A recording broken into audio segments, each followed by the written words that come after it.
Sejam muito bem-vindos, senhoras e senhores, à nossa aula de Sistema de Apoio à Tomada de Decisão, aula 10, tá? Onde iremos tratar sobre detecção de anomalias, tá? Digo logo de cara que eu exagerei um pouco na parte de definição de anomalias, exemplos, mas só para deixar bem claro o que significa anomalia, ou o seu termo ou versão em inglês, outlier, tá? A gente já utilizou o outlier antes na parte de séries temporais. Mas agora a gente vai ver detecção de anomalias, independente se a gente está em séries temporais ou qualquer outro tipo de dado. Tá? A definição do termo anomalia, peguei definições aqui de 4 dicionários diferentes. Tá? Inclusive o informal é um dicionário informal. Tá? No disso é particularidade ou condição do que é anômalo, fora do comum. Primeiro, o que se desvia da norma, tá? Da generalidade, ou seja, da norma aquilo que é normal. Michaelis, estado ou qualidade do que é anômalo, não adianta nada. Anormalidade, defeito ou irregularidade. Tá? Irregularidade é aquilo que não é regular. Aquilo que é regular é aquilo que é dentro do normal, dentro de um padrão. Tá? E no dicionário informal é no sentido amplo tudo aquilo que se desvia de um padrão de normalidade. Tá? Então, pelas 4 definições diferentes que a gente teve, a gente viu que é algo que foge do normal, se desvia do normal, daquilo que é comum. Mas como assim daquilo que é comum? Vou pegar um exemplo, tá? Vamos supor que a gente tem esse exemplo aqui das maçãzinhas, tá? Todas verdes e eu tenho uma maçã vermelha. Perceba que essa maçã vermelha, ela se destaca. Tá? Então, ou seja, você está vendo várias coisas, várias maçãzinhas verdinhas, então você espera, ou tem como padrão aí dentro desse conjunto, maçãs verdes.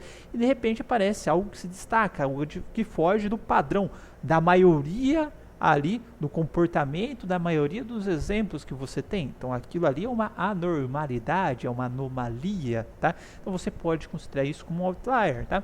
Coloquei aqui alguns outros exemplos aí que foge daquilo que você espera, daquilo que você considera normal. Por exemplo, ter um mamilo na canela não é normal, porque todas as canelas das pessoas que você vê normalmente não tem um mamilo, tá? Então, se você encontra um mamilo numa canela, você pode considerar isso como fora do normal. Tá?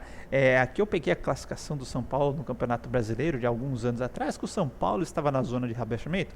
Isso é um comportamento completamente anormal. O São Paulo está sempre brigando pelos títulos ali na parte de cima da tabela. Tá? Então tudo aquilo que foge do comportamento normal, você pode considerar aí como então uma anomalia. Tá? Bom, eu coloquei mais uma observação aqui quanto a anomalias, que se vocês forem procurar aí outros materiais complementares, livros, artigos científicos, você pode achar essa detecção de anomalias, que é o tema da aula, por outros nomes relacionados, tá? Por exemplo, análise ou detecção de outliers. Como falei, outlier é o termo em inglês de anomalia e é comumente utilizado também. Então nessa aula, hora eu escrevo outlier, hora eu escrevo anomalia. A hora que eu achar que combina mais a palavra outlier, eu escrevo outlier. A hora que eu achar que combina mais a palavra anomalia, eu escrevo anomalia. Tá? Mas ambos significam a mesma coisa. Tá? Detecção de desvios, mineração de seções são outros termos aí que você pode utilizar como correlatos aí para a detecção de anomalias. Tá? Isso sem eu mencionar algumas outras áreas também, que se você pegar os algoritmos dessas áreas, vocês verão que eles são muito parecidos, tá, com os algoritmos de detecção de anomalias. Caso de aprendizado baseado em uma única classe, detecção de novidades. Tá? Então, se vocês procurarem por esses termos também, vocês verão muitos algoritmos bastante parecidos com o que veremos na aula de hoje. Algumas aplicações bastante interessantes para a detecção de anomalias, tá? Uma das mais clássicas, vamos assim dizer, é a detecção de fraudes, tá? Quem nunca ouviu um relato que foi passar de um amigo, um conhecido, conhecido do conhecido do conhecido, enfim, mas que foi passar o cartão de crédito e a transação foi bloqueada, tá? Por quê? Porque você estava fazendo uma operação fora da sua normalidade. Por exemplo, vamos supor que você só usa o seu cartão de crédito em dias de semana para comprar produtos de até R$ 10 ou até R$ 20, tá? Então, durante o longo de toda a sua vida utilizando o seu cartão de crédito, você foi fazendo esse tipo de compra e de repente você aparece lá na operadora do cartão de crédito uma compra com o seu cartão de crédito no final de semana de R$ 50.000. Pô, tá, fugiu do comportamento do cara, tá? Então muitas vezes a empresa vai bloquear a transação porque pode ser que alguém clonou, alguém roubou o seu cartão e etc, porque não está dentro do seu padrão de compras, tá? Então isso é comum, tá? E pode ser utilizado não só para transação e a cartão de crédito, para qualquer outro tipo de transação, tá? Detecção de intrusão, tá? Para saber, por exemplo, se uma rede está sendo invadida, tá? Então você pode, por exemplo, monitorar qual que é o tráfego comum da sua rede, tá?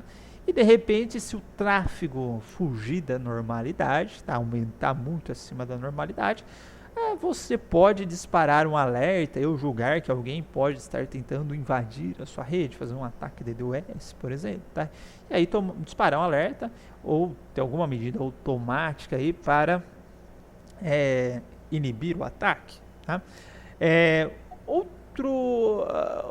Outra área parecida aí com a detecção de intrusão no sentido de vou barrar um acesso ilícito, tá? Alguém tentando invadir, por exemplo, a conta de alguém, tá? O Keystroke Recognition, tá? Que é você captura qual que é o padrão de digitação da senha do usuário, tá? Então, qual que é o tempo que ele demora pressionando as teclas, qual que é o padrão do tempo de voo, né?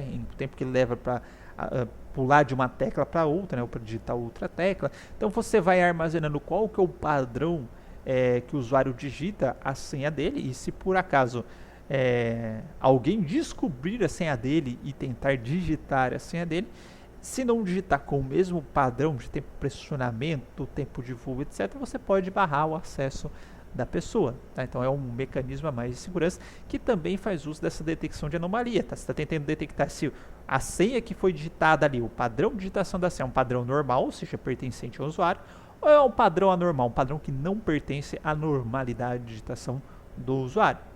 Também podemos utilizar para essa finalidade, tá? Distúrbios em ecossistema, para ver se a temperatura está acima do normal, enchente está acima do normal, tsunamis, enfim, qual fatores naturais, eles estão fugindo da normalidade, com isso disparar algum alerta, tá? Para a população, enfim, para as autoridades competentes, tá? Saúde pública e medicina, desde detectar se os seus exames, tá? Eles estão dentro da normalidade, ou seja, dentro de um padrão comum para a sua idade, para a sua forma física e etc., ou se eles estão fugindo da normalidade. Tudo isso novamente feito automaticamente. O sistema analisa e vai dar um alerta ou não, tá? Ou com base nos seus próprios exames, tá? Você pode fazer uma coleta dos seus exames ao longo do tempo. O médico foi lá e falou: ó, daqui tá normal, seu saúde tá normal, seu saúde tá normal. De repente aparece um exame com valores bem alterados, né? O sistema pode disparar o alerta automaticamente, tá? E não só para isso, né? Mas, por exemplo, número de casos de determinadas doenças, por exemplo, dengue, fala, ó, o caso de dengue aqui, ele está fugindo da normalidade. Normalmente tem 50 casos aqui no bairro, essa vez está com 150, tá? Então, conforme você vai inserindo as informações no sistema, o sistema já dispara um alerta para de anormalidade para alguma autoridade competente, tá? E nesse momento, né, muitos de vocês podem estar pensando, né, falar, mas isso daí eu faço um if-else no sistema, tá? Você pode fazer, inclusive, um if-else se você tiver um especialista do domínio e falar, ó, se tiver acima de 80 casos aqui, de acordo com as análises que eu fiz ao longo dos últimos tempos, tá?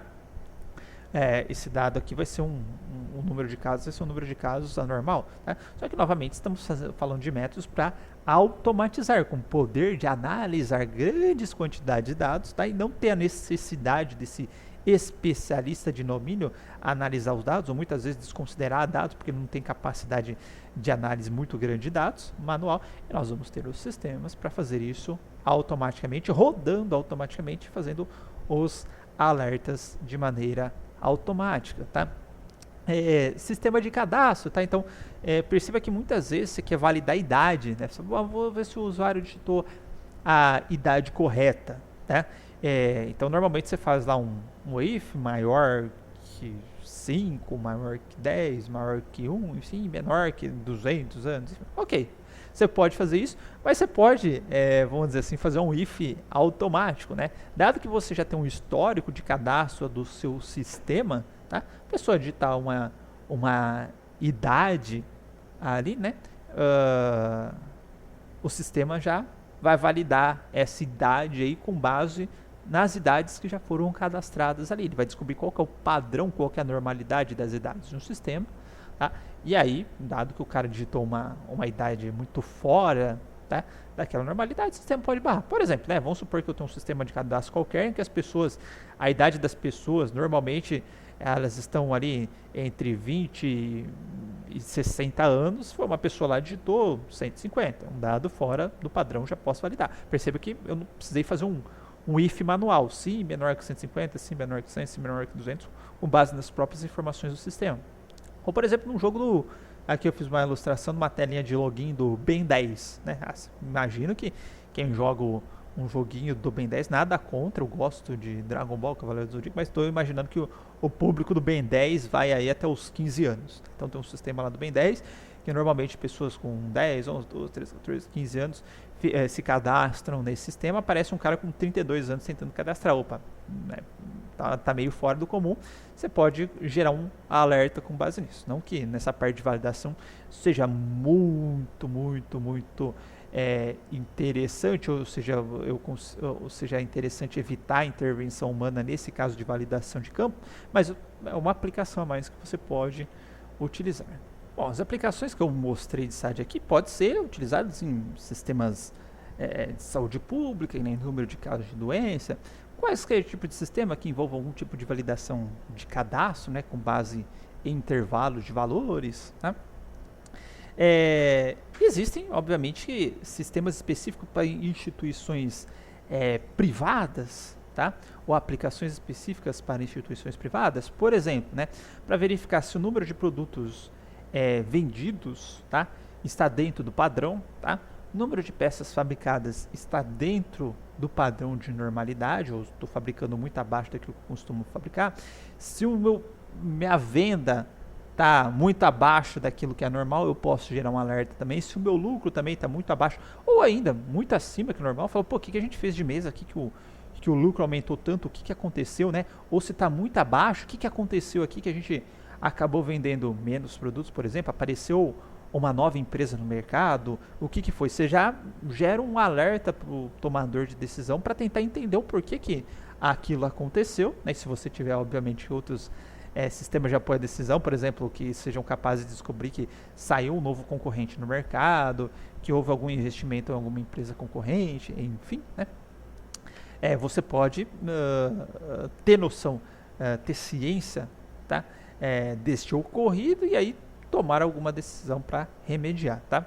A gente pode considerar também o valor determinado, o valor pago num produto, tá? Por exemplo, saber se o produto que eu estou comprando ele foge daquilo do preço, vamos dizer assim, comum praticado, tá? E gerar um alerta para o tomador de decisão, para ele não comprar aquele produto por aquele preço, para ele negociar, para ele tentar comprar de outro fornecedor. Enfim, tá também um fato importante. Isso não só a instituição privada, eu coloquei isso um pouquinho mais focado para as instituições privadas, mas eu já vi, tá, essa questão do valor pago de determinado produto rodando em tribunal de contas, tá, numa conferência no Brazilian Conference on Intelligent Systems ou no Encontro Nacional de Inteligência Artificial, não lembro qual das duas que eu vi, que elas sempre ocorrem juntas. Mas um cara do Tribunal de Contas do Rio de Janeiro, se eu não estou enganado, ele rodou uma detecção de outliers em cima de preços de determinados produtos, né? E aí, por exemplo, o sistema gerou um alerta lá de uma compra fraudulenta de garrafinha de água, tá? Então, ele pegou a base histórica de compras de garrafas de água lá de instituições públicas, né? E foi pegando o preço que foi comprado. Tá, a garrafinha de água, 3, 3,50, 4, 4,20, 5, tal. Pegou ali qual que era a faixa de preço praticado, pegou os exemplos, né? Descobriu qual que seria vamos dizer assim, automaticamente o intervalo ali de preços padrão, a distribuição de preços padrão, né, de acordo com que você vai do algoritmo que você vai utilizar, se é probabilístico, se é baseado em distância, enfim. Mas aí o sistema já alertou para ele, falou, opa, apareceu uma compra aqui de R$19, pô, R$19 para uma garrafinha d'água foge muito da normalidade, então já gerou um alerta lá para o Tribunal de Contas baseado num preço anormal. Então, também está sendo utilizado essa questão do valor pago em determinados produtos, também vem sendo utilizado aí por órgãos públicos também. Tá? Quais são as causas comuns para ter o outlier no meu conjunto de dados? Tá? Bom, causa mais comum é eu ter dado de diferente classe. Então, por exemplo, supor que eu tenho a compra no meu cartão de crédito, seria uma compra legítima. Se eu tenho uma compra ilegítima, eu estou numa classe diferente. Tá? Então, isso caracteriza um outlier. Tá? Dentro do exemplo de compra que eu citei, tá? Eu tenho as minhas compras, vamos dizer assim, não fraudulentas, certo? Que tem uma determinada faixa de preços praticados ali, comumente praticados. Eu posso ter a minha compra fraudulenta, tá? Compra fraudulenta, portanto, pertence a uma classe diferente da minha compra fraudulenta. Posso ter meus dados normais, tá? E meus dados de intrusão, tá? Então, meu dado de intrusão, ele pertence a uma outra classe, tá? Então, nesse caso, a gente tem os outliers sendo gerados porque eles pertencem a classes, de fato, diferentes. Tá? Seriam os exemplos que não pertencem à normalidade. Mas, de fato, eu posso ter outros tipos de outliers, tá? Que seriam variações naturais no meu conjunto de dados. Tá? Então, por exemplo, eu tenho lá a população, a média de tamanho da população, tá? Por acaso, uma hora ou outra, pode nascer alguém com 2,10 metros que está bem distante aí da distribuição de estaturas aí da minha população, tá? Então, isso é um outlier, não pertence à distribuição normal, mas isso decorrente de uma variação natural, não necessariamente que a pessoa é uma fraude, né? Mas, enfim, ela não pertence à normalidade, e isso foi causado por conta de uma variação natural, tá? Por exemplo, a hora que você tem uma série do Bitcoin lá que de repente dá uma queda gigante e volta, tá? Isso pode ter sido uma variação natural decorrente de alguém ter jogado uma quantidade grande de criptomoedas ali, enfim, tá? Tem algumas situações normais, tem algumas situações de anomalias, não que isso seja algo fraudulento, não que alguém tenha tentando invadir, não que alguém tenha digitado um valor fora do normal, mas por conta de uma variação da natureza, tá? E por fim a gente pode ter erro na coleta dos dados, tá? Então, vamos supor que eu tenho um sensor de temperatura coletando dados do determinado aparelho, né, para detectar se aquele aparelho está com temperatura acima do normal ou não. Vamos supor que eu tenho um eletrocardiograma que por acaso apresentou algum problema e ele gerou dados errôneos, vamos assim dizer, tá? Ou qualquer outro tipo de sensor que pode apresentar algum tipo de problema mediante coleta, ou mesmo a pessoa que está digitando o dado, né? Então está digitando idade, ela queria digitar 50, sem querer ela digitou 5, falhou o 0, escapou o 0, ela achou que digitou o 0, não digitou, tá? Então a gente pode ter esse problema de outliers sendo gerados por meio de erros nas coletas dos dados. Bem? Bom, pessoal, então é isso a nossa primeira parte, tá? Agora eu vou entrar em algumas características, tá? Categorizar, vamos dizer assim, os métodos aí para a detecção de outliers e também abordagens, como que a gente pode fazer, se a gente pode fazer só não supervisionada, se a gente pode fazer supervisionada, se a gente pode fazer semi-supervisionada, tá? Eu vou apresentar isso então no próximo vídeo. Até lá!